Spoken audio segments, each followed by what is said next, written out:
it's almost too interchangeable.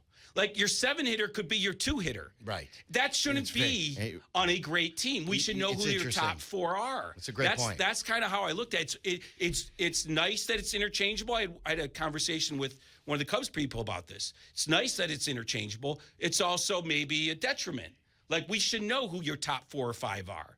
We kind of know, but then again, all 4 of us, 5 of us could come up with a different lineup, I bet. Well, and to me, the key to this whole lineup, to unlocking the lineup and making it a better lineup is who is PCA. He didn't seem comfortable the first year. First year, he was not comfortable. Last year, he was comfortable. This year. Why wasn't he comfortable? It's not his first spin as a manager. I think he wasn't comfortable with a lot of things related to leaving Milwaukee for his rival.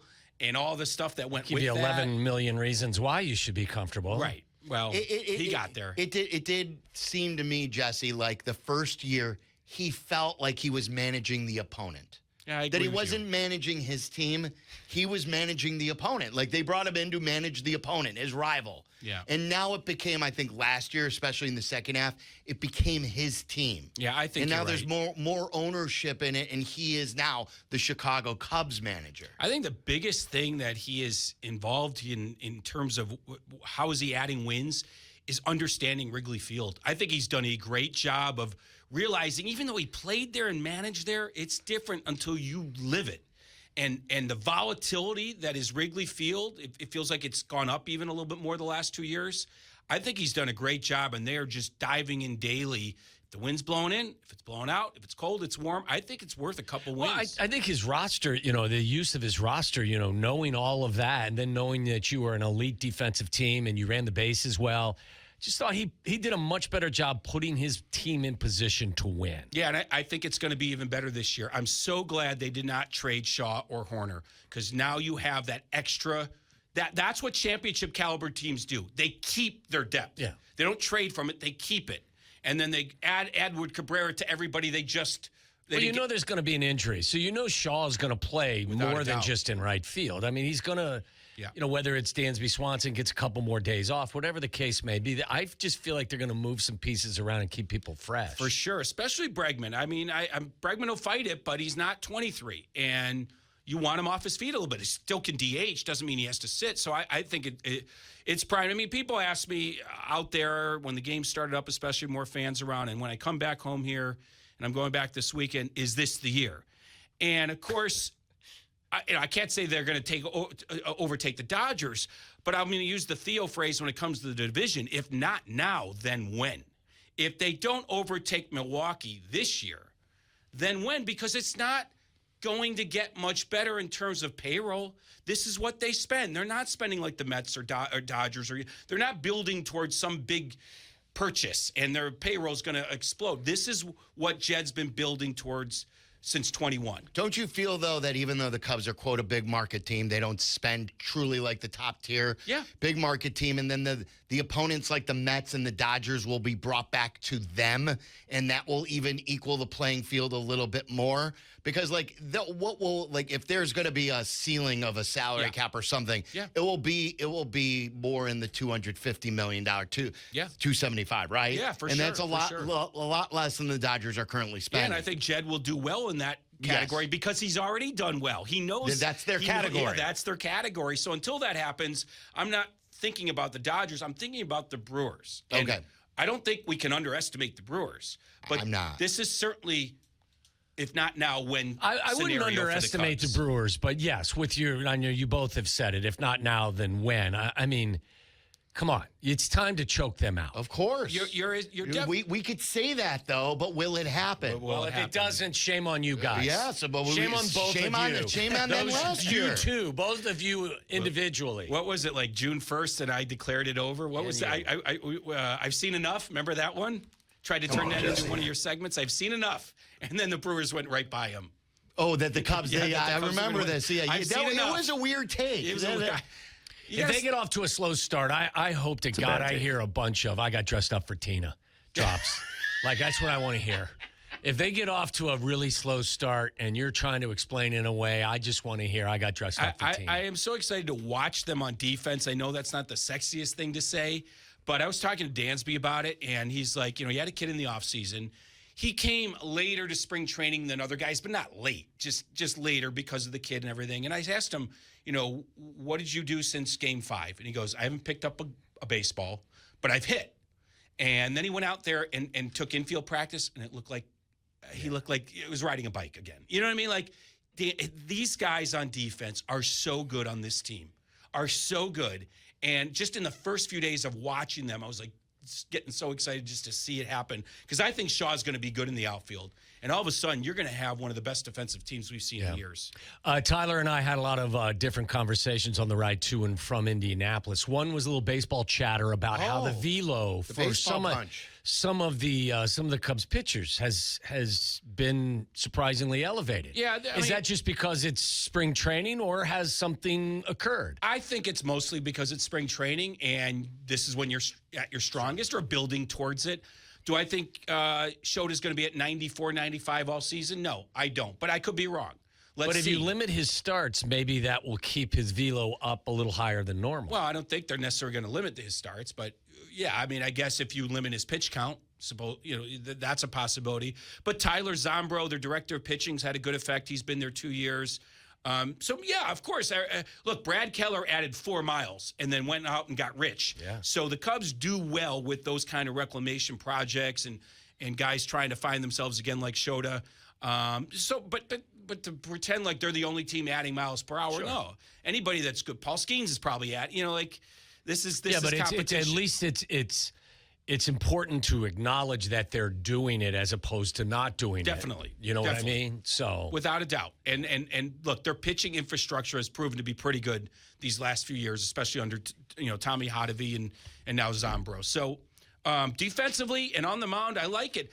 Offensively, maybe we get to your homework assignment. Yeah, well, so explain this. What you want everyone to do? Well, here's my thought. Okay, the Cubs on offense. Let's talk about it, and let's talk about their batting order. Why? This is where I'm a little bit queasy. Like, there's no Tucker, okay, but there is Bregman. But one guy is making $35 million, other guy is making $60 million for a reason. Like, Tucker was the prize, even though we know he had his issues. If he reaches his potential, he's a better hitter. So here's my point. Like, I think the Cubs' offense is good, but not necessarily great, elite. Funny you said that because when Silvy was going through the process, he started to talk about how he didn't like his team as much. I'm like, but there's one key. Here's the reason though that I think you'll agree with me. It's almost too interchangeable. Like, your 7-hitter could be your 2-hitter. Right. That shouldn't be on a great team. We should know who your top 4 are. That's a great point. That's kind of how I looked at it. It's nice that it's interchangeable. I had a conversation with one of the Cubs people about this. It's nice that it's interchangeable. It's also maybe a detriment. Like, we should know who your top 4 or 5 are. We kind of know, but then again, all 4 of us, 5 of us could come up with a different lineup, I bet. Well, and to me, the key to this whole lineup, to unlocking the lineup and making it a better lineup, is who is PCA. Yeah, I think you're right. So like, it's everything, because when you were away, that was one of the questions we spent an entire segment on, trying to define who he will be in 2026. Because first half PCA, he's top of the order type player. You're getting him in early in the lineup to maximize the at-bats, to get him on base, to run with him when he doesn't hit a home run, and he's got the power. Second half PCA is a 7-hitter. And like you said, you have a bunch of 7-hitters or 6-hitters. So to me, that's why, and I didn't know where to slot him. That was my toughest one. Yeah, I think that, going back to what I said, like, Ian Happ could be 7 or 2. PCA could be 7 or 2. Swanson's probably not 2, but you get where I'm going with this. It's weirdly, nicely interchangeable, but also, like, it shouldn't be that interchangeable. Have you guys, being the fathers of young baseball players, have you ever had to fill out your batting order as assistant coaches? I don't do that stuff. No? I'm a vibes guy. I'm not a lineup guy. I've never done it. I did it for 7 years. This is the first time I did it. I did it for 7 years. So you got in a little bit of an advantage on us. The easiest part was putting Rogers 9th, my son. That was the easiest No, part. Nate was not a number 9 hitter. But it's That's your comment? It's an interesting exercise. And I got dressed up for Tina. And I love it. Just Tina, like, we know who Tina is.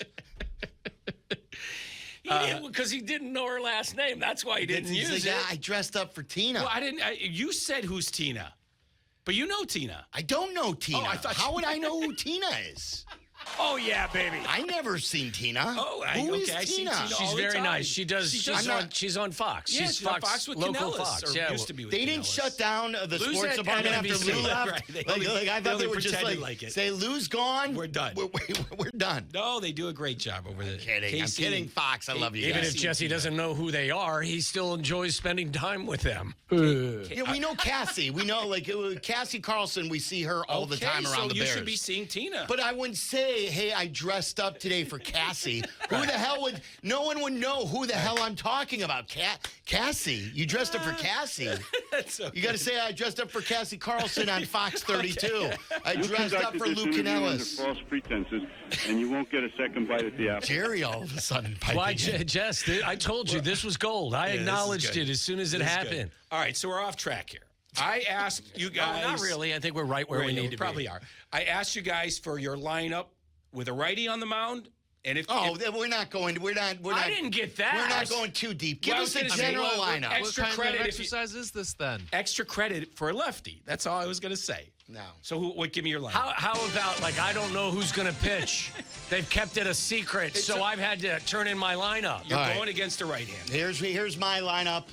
I could change a couple of things, especially at the top. All right. Leading off and playing first base, Michael Bush. Bush. Bush. Batting second at second base, Nico Hoerner. That's perfect 1-2. I don't like Nico down lower in the order. I need him on base. I need him stealing. He puts the ball in play. Bush gets on base. You're scoring a run right away. Bregman's my number 3 hitter. He's as consistent as the day is long. The one thing that I didn't love here is the lefty-righty type thing. They've lost a lefty because of the absence now of Exactly. Tucker, and they've gained a righty. I don't know if you can execute it. So batting third is Bregman. Batting cleanup is your designated hitter, Seiya Suzuki. I'm 4 for 4 with the man to my right. We have agreed on everything? Well, can I just say 4 for 4 with me too? We've all yes. agreed. Me Yeah. too. Oh, yeah. Well, we've all. Wait Wow. a minute. This will never happen again. So maybe it's not as interchangeable as I thought. Maybe it is kind of obvious. Charlie, are you on board with Bush, Nico, Hoerner? Bregman, and Seiya? I have Bregman and Seiya switch. Okay, that's a small switch. But you could do that to your interchangeable point. I would have no problem. Yeah, and like I would have no problem with. I've always been proponent of leading Nico off. I know they think he could drive in the run, so they want him with guys on base. I could put Bush too, so that way you go start with a righty, go lefty, go to another righty, and maybe go to a I lefty think then. the fact they ran into Bush being so good at ambushing, no pun intended, pitchers. Nice. Pretty good. You worked right? on that for Yeah. a week. No, but honestly, I don't You think hear that, Tina? I don't think that. Nice scoop, Jesse. Why do you think he makes occasional stops over at Fox Sports Television? Because he comes up with stuff like that. So funny. I think they ran into the fact that Bush is great at the top, and they're going to leave him there. All right. All right, didn't so know number that. 5. Yeah. This is where I believe we'll probably have our first disagreement. Yeah. I could have gone with someone who has been in the lineup more. I am still going upside on PCA. I'm not lowering him too low. So to start the year, he's my number 5 hitter. He's my number 5 hitter Mine as well. too. Mine too. Oh, wow. Yeah. Tyler? I've got Ian Happ at 5. And that's where I went I up. wrote Hap, scratched it out, put PCA down. And Tyler, I put Hap below PCA. And the thing here is if you're facing a righty, you got 2 lefties in a row then. So, like, I've never been the biggest fan of you have to do your lineup lefty-righty. So I just went with players. In this lineup, it's not going to happen. It won't. Lefty, righty, Yeah, lefty, righty. there's It just not enough won't. lefties. It doesn't work. There's not enough lefties, and one of them's at the top. Yes. You know what I mean? Yes. If you have 3, you separate them all, but if one's at the top, you can't do it. All right, so after PCA. Batting 7th is your catcher, Carson Kelly. No, we have 6. Yeah, who's 6? Oh, Ian Happ, I said. Ian Happ is 6. He's my number. In left field, Ian Happ. I'm not playing the game with Happ leading off anymore or batting cleanup. No more of that, Craig. He's a 6th hitter. Yeah. And he's a fine 6th hitter, but he is not a difference-making 4th hitter or leadoff hitter. Waddle, did you have? I have Hap at 6. Okay, I don't. How about us? Yeah, look at I that. don't. Yes. I have Swanson at 6. I have Swanson at 7. In part because I think I did want to separate a couple lefties, PCA and Hap. So I have Okay. Swanson at 6 and then Hap 7. So pretty similar to yours, though. And then did you have PCA I at have 6? PCA 6. Okay. Charlie, did you want to add anything? Yeah, I have the similar to Tyler. I have PC at 6 and Hap at 5. Okay, so we're right on. Yeah, like, we're right there. We're going with like one slot between the same two You players. had Kelly at 7? No, I have Dansby at 8, so I put Carson Kelly or your catcher at 7. I had Swanson at 7. So I had Hap at 7. And Kelly then, at 8. And then catcher, whoever it is. Yeah. Kelly or Miguel Amaya. So I at put 8. Dansby 8th, and then I rounded it out with the double leadoff of Shaw. I so did that too. way you go Shaw, Bush, unless, Nico. You know, when Shaw's in there and if Ballesteros in there, whatever, we can figure that out. But no, I mean, very is similar. Ballesteros in camp finally? Yes, he's in finally camp. He's in camp, but he's behind. He's behind. Well, why do here's a dumb question. I don't have an answer. Why is this a consistent story about visas? Well, I think especially this year it became a story. Oh, really? Yes. But in the past, it's usually a day or two. This was a week. And I think it's, obvious reasons, from what I understand.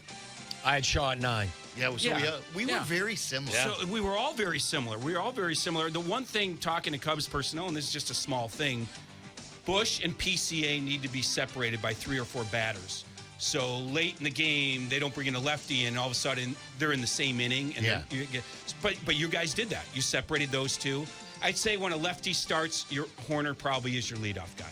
I hope so. Bush is going to come down. For sure. Who's more likely against the left? He's going to come down in the order. Who's more likely to get a contract extension? Is it Nico or is it PCA? I'm actually going to say Nico. I think they're just too far apart on PCA with no urgency. Nico, there's urgency, and there's a chance they come to the right number. More than likely, they're going to try for the hometown discount. The agent's going to be like, no, I don't want that, and we're going to wait out the year. There's a chance, though, they come to agreement. Maybe most people do, but I think the average Cubs fan may not know that Nico had the highest. Oh, he's great. Had the highest WAR on the team last year, right? He was higher great. than PCA. He was the most reliable offensively, he did too. And defensively, in the postseason, he didn't let up. So much contact, and if he adds a little bit of power, which he's trying to, maybe he won't. I just think with 3 years of PCA after this year, with new rules soon in place, possibly, they'll figure something out down the line. I just think about it. If you were on the Cubs side and the agent side, and it's PCA, Cubs are going to say, look at that ending.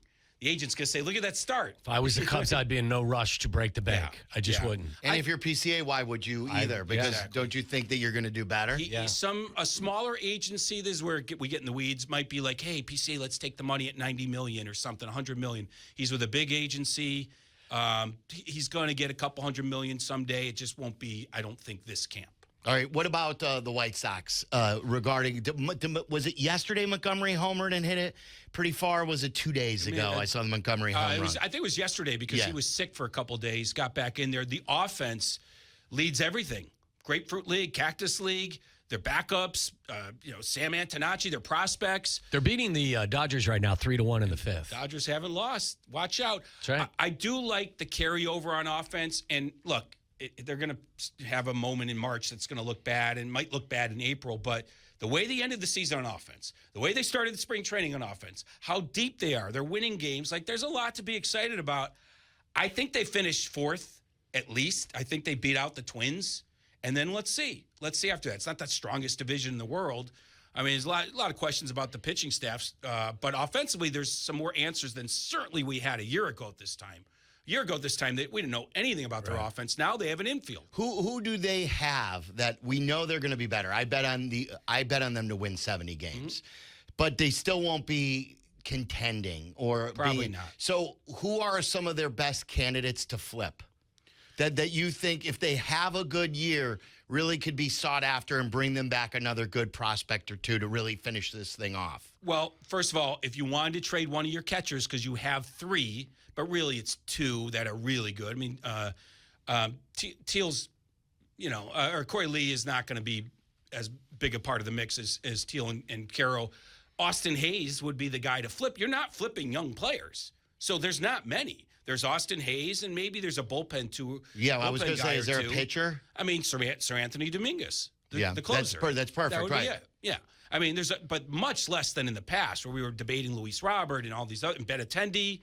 There's another one. Austin Hayes, Benintendi, Sir Anthony Dominguez. If you had to bet, this is off the track, but pick up Benintendi. You